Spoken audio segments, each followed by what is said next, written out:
Well, Jim, we're about to transition from the death of Donald Sutherland to the death of WCW to whatever it is that happened at the end of Raw this week. It reminded me of the season finale of Dynasty, where the terrorists showed up and shot up the wedding.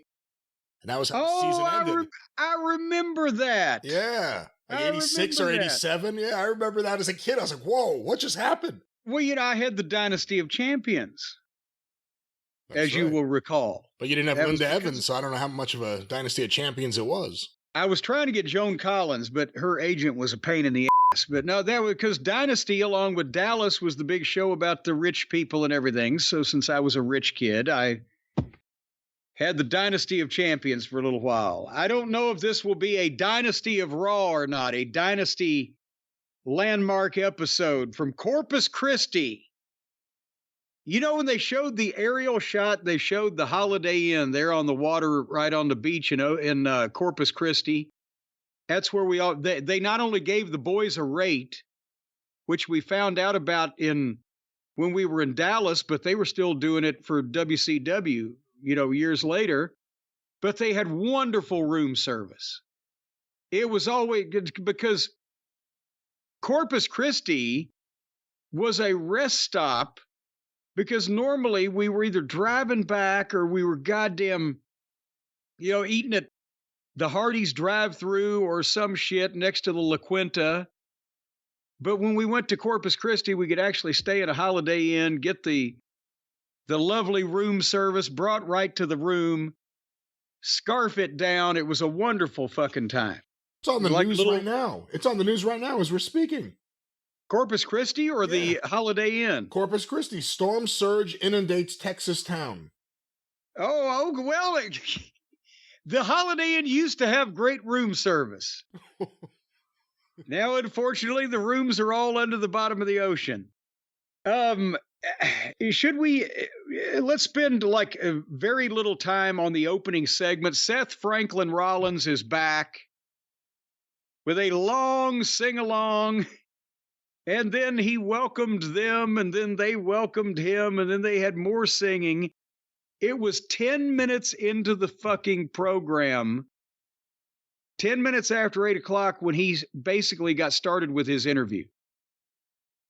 And he wants the world title back, and he looks at the Money in the Bank briefcases hanging over his head, and it's coming up in a few weeks, and that's probably the best way to do it. That's all he had, is 10 minutes to get that out. And then here comes Damian Priest. And he comes in, he's a huge baby face. Hey, great to see you back. All the respect in the world. I wanted to cash in on you. I wanted to beat you. And then they started the WWE chit-chat that goes nowhere except on and on. On and on. It just keeps on droning. And I feel like just zoning out on it, on and on. And finally, Damian Priest challenged Seth Franklin Rollins to face him for the world title at Money in the Bank. And I know you're saying the champion challenged the challenger, and that's correct. He said he wants to beat Seth Rollins. So that's going to be the match at Money in the Bank, and Seth accepted because the show will always be Monday Night Rollins, and we were 20 minutes into the thing before they got that basic information out. What do you think of Rollins' new look? He looked like goddamn.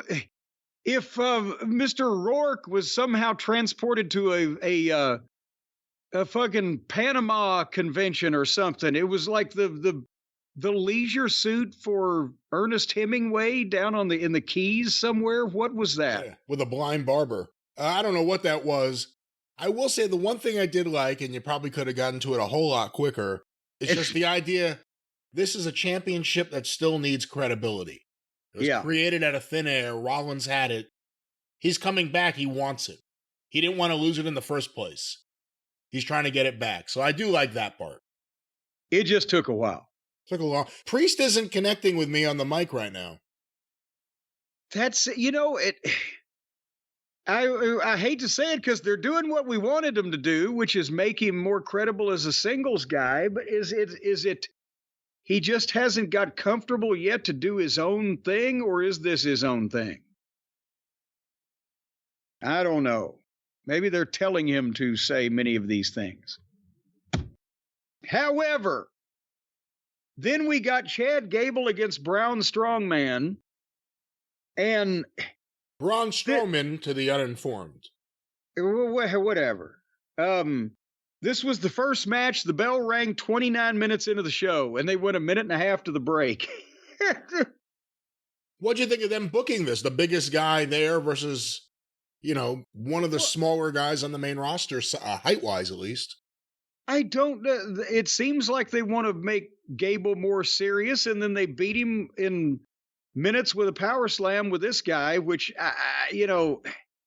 once you see him, you've seen him. Talking about Brown. And then Gable yelled at the Stooges, and Model Girl stood up for Tozawa, so he stole Model Girl's crutch and left her hopping around on one foot, and then kicked her out of the ring so she had to hobble. And then turned around and slapped Tozawa, and Otis finally says, "Fuck it, I've had all I can stands, I can't stands no more." And he shoved Gable ass over Tea Kettle and tore off his Alpha Academy shirt, and then turned around and they all left. And that was it. Is that the breakup, or is he it was kind of anticlimactic, wasn't it? Well, yeah. I'm thinking, he's got to break up more, doesn't he? Like, try to break something on the big explosion was, I'm shoving you down, and fuck this T-shirt he gave me. His shirt. He ripped the shirt. So that was that. And yeah. And then I was thinking that later on, you will see Gable in the back where he walks up on them and they're packing. They're packing their bags, even though they're still dressed in their shit. And they're leaving him. "You can't leave me until I tell you I'm done." Or Otis says, "We're done." And Gable says, "You're not done till I tell you you're done. You're done." And then he yells, I'm gonna win the Money in the Bank," or whatever. And then later on, he's murdered in a horrible drive-by evisceration with a hook. I don't know what happened, but more on that later. They had a girls' triple threat match that went across the top of the 9 o'clock hour. I don't think they care anymore. And then Sami Zayn in the ring doing a promo.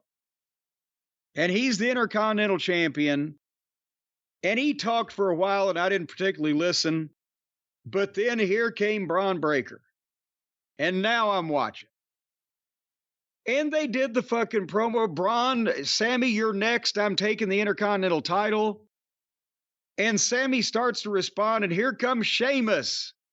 And he's wanted the Intercontinental title for the past 5 years. And he wants a shot. And he'll do anything to get it. And Braun's like, "Hey, I'm standing here. Nobody cares about you. You're in my way." And Sheamus calls him the new kid. "Get in the back of the line before I make you." So obviously, Sammy says, "I'm going to go talk to Pierce, and we're going to let you guys fight this out." And Braun, again, is doing great on the promos, but this was long too, wasn't it? Wasn't this really long for the information that had to be given out? Yeah, I thought so. But I liked it. I mean, I liked it enough. I like how Sheamus's fashion sense, it's like a bellhop off duty. I don't know. Yeah, he's a maitre d' that's returning a customer's jacket. But yeah, it takes a long time. But at least then they broke it up with a match. Dragon Lee and Carlito. There's more of a Liv and Dominic. Liv is trying to hit on Dominic. They had a sloppy girl fight, and the heels fucked Dragon Lee. Judgment Day are not happy that Dominic's being hit on. No, they're not, because it's a distraction. And you know that they don't need any more of that type of thing. But Finn Balor stole her number. Well, and he keeps getting caught in compromising positions. Like when she wants him to take his jacket off or his vest off of her the hard way. Yeah, this was all on the show just too. like this, just like this review, the hard way. Yeah, so Drew McIntyre came out and said, "Fuck it, I quit. Screw this company. I'm going home." And he walked out. He just came out, got the CM Punk chants, shook his head. I can't do this anymore. Screw this company. I quit. And he walks out. And they had... That decision saved his life. Well, there you go. Because of what would take place later on. He's like the guy that didn't board the plane. But Triple H was trying to talk him back, and Adam Pearce was trying to talk him back, and fuck it, he left. And apparently he deleted his Twitter and other things that the kids delete also. So they're running with this. And then they had a girls tag team match, playa. And then we got to the 10 o'clock hour. We got to see Sheamus and Braun Breaker with Sami Zayn at ringside. See what's going to happen here. And I'll tell you what, except for, which we'll talk about in a second, one little bobble, this to me was better than Ilya and Braun. Because it wasn't a clash of styles, and Sheamus didn't run off and leave Braun, and Braun hung with it. And it looked good, and it was competitive. There was physicality and back and forth and blah, blah, blah, but it was not a clash of different worlds coming together. I don't know, what'd you think? I thought it was good. They're on a string with these guys, all having really good, exciting, long singles matches. The Ilya match was good. Sheamus and... Is it Ludwig Kaiser or is it Yeah, I guess that is... Ludwig Kaiser. We promoted him from Kaiser Wilhelm. No, he was Kaiser Wilhelm in the YouTube video for a short time last week until I realized that's not his name. But that match with him and Sheamus was one of the best Sheamus matches I had seen. And then this match, they're having good, physical, hard-hitting matches on Raw with these guys who were the guys who could do it. And Braun, he's good. His heel taunts and facials. And he takes bumps like Rick Steiner. And he's so explosive athletically, but he tried for the run up to the top rope Frankensteiner, and his right foot slipped off the top rope, and boom, and they both fell in a heap. And I was like, oh, man. What'd you think of the recovery? Well, the recovery was great because Sheamus came up and countered with hitting his finish. You got a 2 count.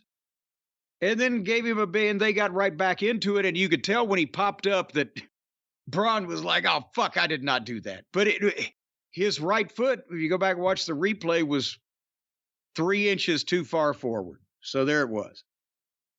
Anyway, so then Sheamus makes his comeback and does the 10 beats and is going to go for the brogue. And Kaiser, the former Kaiser Wilhelm, trips Sheamus up, rams his leg into the post, gets the disqualification.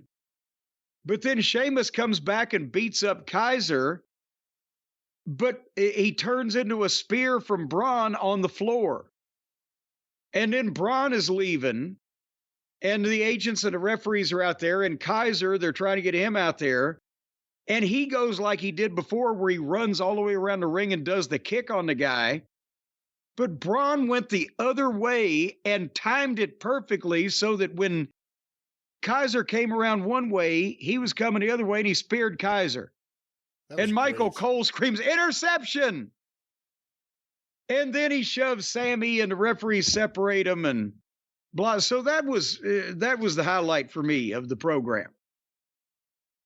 By far. It was shot really well, too. The spot where he ran around the ring while Kaiser did the same thing. Oh, yeah. You got to see it play out, so you knew it was coming. It had to be hit really well. Like, it had to have good impact, and it did. It was great. Yeah. And then, unfortunately, we had our main event, which was another triple threat qualifying match for the Money in the Bank briefcase ladder match, which will have, 18 people in it? Whatever the fuck. Jey Uso and Finn Balor and Rey Mysterio. So 2 baby faces and a heel. And from the time that Jey Uso started his entrance promo where he's out in the breezeway with the fans and a yeet, and then he walks into the arena and gets the big entrance with the lights and the wave, and that's great visuals. By the time they go to the break and they come back and entrance is like 11 minutes from the start of his promo to the bell for the match. And what the fuck they going to do different? It's a 3-way. It's the same shit as Jay won, and he's the first of 6 people to qualify for the Money in the Bank thing and blah, blah, blah. And then I noticed, I said, wait a minute, they got like 6 minutes left on this show. What? They're early, something is going to happen. And they do the Jay celebrates and they have replays of the match and they do their plugs and etc. And then all of a sudden, music starts playing and lights start going out and shit starts shutting down and spooky music comes up. And then on camera, you see a door with a light coming from the other side of it. And the door opens. And Brian, I should relate to you that I deviated from my normal habits this week because the morning after Raw, I heard about this. And and so I actually waited until just before we recorded this show today to watch Raw. I waited as long as I possibly could. I even watched AEW on Wednesday night as it happened so that I would have time to watch this at the last minute because I put it off because I didn't want to see this shit. And it was worse than I thought. And I'm not saying anything bad about Bray Wyatt, but he's not involved in this. And this, whatever this is, I didn't like it when he was involved in it. That doesn't mean I wish ill will on him, but I don't like any of these people either. And I don't know what the fuck this is supposed to be. But the door opens, and an ugly woman crawls on her hands and knees to a lantern. And then the camera passes her into a fog-filled, dark backstage area and gorilla position, and there's stuff short-circuiting, and there's bodies laying around, and there's blood smeared on the walls, and there's a guy dressed as a rabbit, and there's something sitting next to another body, and there's a guy in a gas mask, and there's Chad Gable with blood all over, fake blood all over his head, down unconscious. And there's the guy in the Uncle Howdy mask wandering through the back, slowly and boringly into the arena where he picks up the lantern and says, "We're here." And I said, "You may be here, but I'm not." Fuck. What in the... we haven't talked about the stupid QR code and the flummoxing of the video picture and the interference because I was hoping they wouldn't do it. But apparently they've done it. And I thought, I was hoping this was Vince McMahon type of horse shit that this would have gone out with LA Knight being the male model.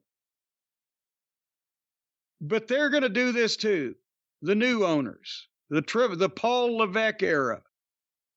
They're going to give us horror movie Firefly Funhouse human beings wearing rabbit and pig masks come to life that mass murder people. Then apparently get away with it. AEW looks like a goddamn serious production next to this shit. Yeah, this is what Tony needed. This is the best thing that happened to Tony since Vince McMahon was forced out. Yeah, another unforced error. Again, what is the... If you're going to do a horror movie, then make a horror movie. But as I mentioned earlier with the Rolling Stones concert, don't break into Hamlet in the middle. Because there may be an audience for each, but they didn't come to see the same thing both at the same time.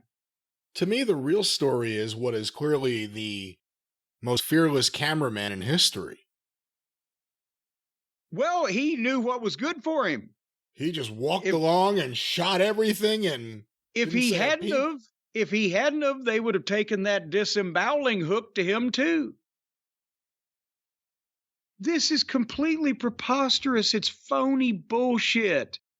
You're insulting us. You're insulting our intelligence, putting this on a program of shit of stuff that's supposed to actually be happening. This goes back into that argument people have that wrestling should be a blank canvas where anything could happen. Oh, well then good. Then take that blank canvas, set it down on the floor, drop your pants, squat over it, and take a fucking shit, because that's what it looks like. When I saw this, and I hate this kind of stuff so badly, but my first thought was this is a really good thing for Tony Khan. If he can get his act together just a little bit right now, and they're going to start infusing this shit on the show, it is... I mean, we'll see. People want to see the spectacle of it, and they'll check it out, but it doesn't mean it'll work, and it doesn't mean they'll stay. And where does it? It doesn't go anywhere. The last Bray Wyatt run, again, very sad what happened, but his last run with LA Knight was not good. LA Knight came out of it because it was so not good, and the fans weren't going to accept LA Knight getting beaten down by it, but it wasn't good. He still got a bunch of views when he returned and did his promo and for some of the wacky segments, but it wasn't good stuff. And boy, the show has been so much better without the mystical, spiritual... There was a smoke machine. I mean, it was just smoke everywhere. Did they bring smoke machines and put them all over the place? Yes. Somebody was smoking a lot. And that's the thing. Make sure there's smoke. I understand they're murdering everyone. Where's the smoke supposed to have come from? It never goes anywhere, and it never makes any sense. But that's with his pro. Remember when he came back, Bray Wyatt did the first promo. I said, my God, this guy can talk. He's got him in the palm of his hand, and they listened to him. And it's going to be different. And then it never goes anywhere. He teased you with some tantalizing little bits of, wow, this could be something, but then it never advances. It just continues to be meaninglessly spooky. And now there's 6 of them. And that's, see what they did, the Wyatt 6, S-I-C-K-S. See what they did there. Tony's booking for the sickos, and WWE is booking the sickos. But there's 6 of them. Are they good now? Are they just going to kill everybody every week? How can they be stopped? Because they're supernatural. Where are the police? Where is security? Why are the wrestlers dead? Is Chad Gable dead? There are various people we saw. One guy, it almost looked like he got shot in the head because it was where the blood splatter on the wall behind him was. I mean, that's what it looked like. Did they actually kill? Is that going to be in the storyline? Are they going to... This is an interesting way to write people off. If you wanted to get rid of Bruce in a spectacular way, you can have him shot at Gorilla or whatever happened here. Well, but that's the thing is that, nobody was identifiable except for Gable. So they didn't really, they just killed extras. Like in the old 60s TV shows, I just killed a few Indians. There's nobody that's really an individual. But there has to be some fucking consequences to this, doesn't there? See, this is what's going to suck. If they go in the direction of after everything that happened with Gable and Otis, and Gable shoved him down, he got a big pop, and it kind of didn't have a big punch or a big anything. If now Otis and Model Girl and Tozawa suddenly feel bad because their buddy's in the hospital. Yeah, Because he was attacked by Monster. Yeah, see, I mean, I don't know. What's Jey Uso going to think? He won the match and all of a sudden they got control of the power grid in the area. So they started playing with the lights and sounds and smoke. Yeah. Again, smoke everywhere. It was and like, when I saw that much smoke, I thought Jacob Fatu had already been in the building. But then the problem was they pretty much massacred everybody that was in charge of putting the show on. So I don't really know how they're going to come back from this unless they hire a whole new crew in the next week or so.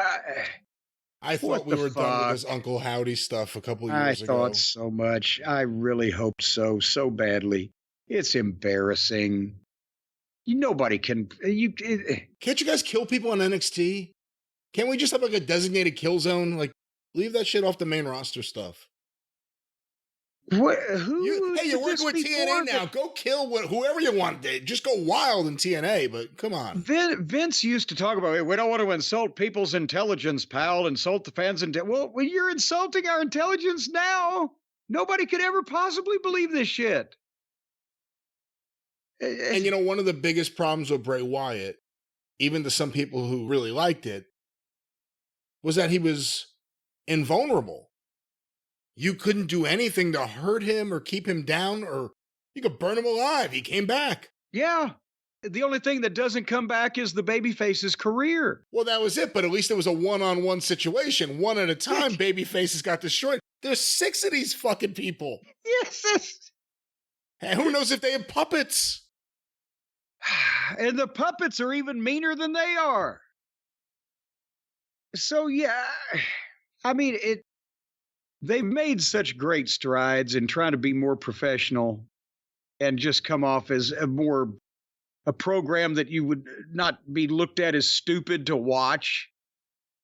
And then we're back with Vince and his fucking, potty jokes. Same thing. That's what it is. A big potty joke. That cameraman was going for an Emmy. That guy was, I'm just going to walk past this entire crime scene, filming everything in a very stylistic way. I'll move the camera. I'll move and groove and glide like I'm filming an ECW promo, just moving all over the place as I film one body over here and another over there. And here's the spooky people. Should I run away? No, I'll just get in close and center them and get a good shot. It looked like Rob Zombie directing an episode of CSI. Oh, boy. Hopefully they confine it to one show. If they're going to do this kind of shit, and I wish they didn't. Like CM Punk's going to be on SmackDown this week. It would be nice if there was a zone where none of this shit's going to happen. Well, and Raw's hard enough to watch already because 3 hours with only an hour and a half worth of shit in it. They've already got to make everything so long. If they were insistent, and it seems they are, on doing this kind of thing on their wrestling program, should they, if they are going to do it, confine it to a certain time? Like if you knew from 10 to 11, that's when like supernatural spooky shit was going to happen, but it would be a basic wrestling show for the first 2 hours. Does that make it better, or mixing it throughout the show? How do they market it? Okay, for the first 2 hours, we're going to actually give you what you might be watching for. And then for the last hour, we're just going to do a bunch of stupid shit. It doesn't make any sense with the context of the rest of the program. And by the way, they're just going for broke. I don't remember even what it was, but McAfee was just yelling out like either like bullshit or asshole or something. I'm like, man, they're done with USA. They're going to do whatever they want on this show for the rest of the contract. Maybe that's what they're trying to do. They're trying to kill USA before they go for not outbidding the other folks. Well, I don't like this. I don't want to see any more of this. Well, that was the season finale of Dynasty, known as Monday Night Raw. And Jim, on the topic of Monday Night Raw, there has to be a transition. On the topic of Monday Night Raw, maybe you got through seeing all these gruesome murders. You had a lot of questions. Maybe you needed to call somebody. Well, I thought you were going with maybe you needed a razor to defend yourself against the slashers, but I'll go with this.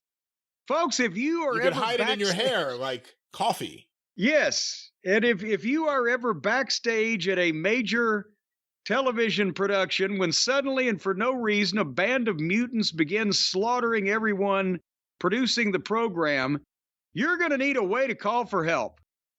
And you don't want to pay a lot for your phone plan because, after all, if you do survive this massacre, you may have extensive medical bills and you'll need your bank account.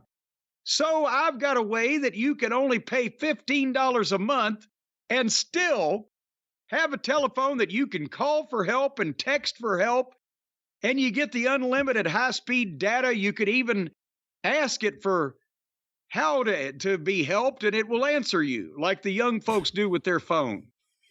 It'll let you hold the phone up and you say, "How can I be helped?" And call Roman Reigns. The phone will say, "Call 911 and have the police come and help you." It's not that hard. But folks, that's all through mintmobile.com, because that's where you get the $15 a month phone plan when you purchase the 3-month plan. I know we've been talking about this for weeks now. You get all the high-speed data, the unlimited talk, the unlimited text, the nation's largest 5G network. Brian, do you realize that? There's a lot of 5G networks out there, but none of them are as big and as erect as this 5G network with Mint Mobile that they use. And you can use your own phone, and you can bring your own phone number. Bring several people's phone numbers, have a party. As a matter of fact, you can bring your own phone number. Let's just stop right there. Let's call some people and say sexy things to them on the phone overnight with the lights turned low. Sexy things? You can do that with Mint Mobile too. Maybe they could even send you a picture of their various orifices, because you get the unlimited data and text and porn and all that stuff you get on the phone. No, again, that's not exactly how it works. And again, we don't want to get into specific genres of entertainment because different services, I assume, would have different fees. But we're talking about what you can get for a great plan, a great affordable plan for your own phone, as you said, and your own phone number. There are so many wonderful options. Mint Mobile. Yes, I'm talking about not professionals, but if you know somebody that's a talented amateur, they can just take a picture of their various hoo-has and send them right over to you, because you get the unlimited $15 a month. Boy, howdy. I think if you get a picture a day, that's only like 50 cents.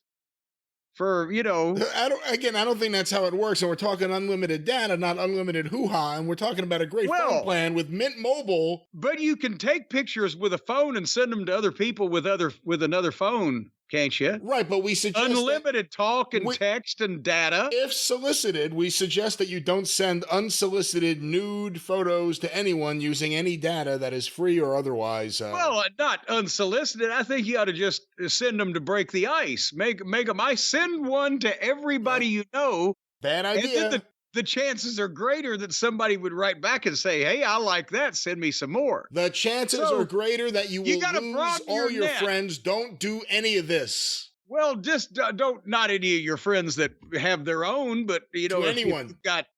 If you've got a friend that doesn't have one of their own, they might want to see a picture of yours. Leave the people But alone. I'll tell you what you can do. You can say bye-bye to your overpriced wireless plans, jaw-dropping monthly bills, and unexpected overages. You don't want jaws to be dropping, especially around pictures like this.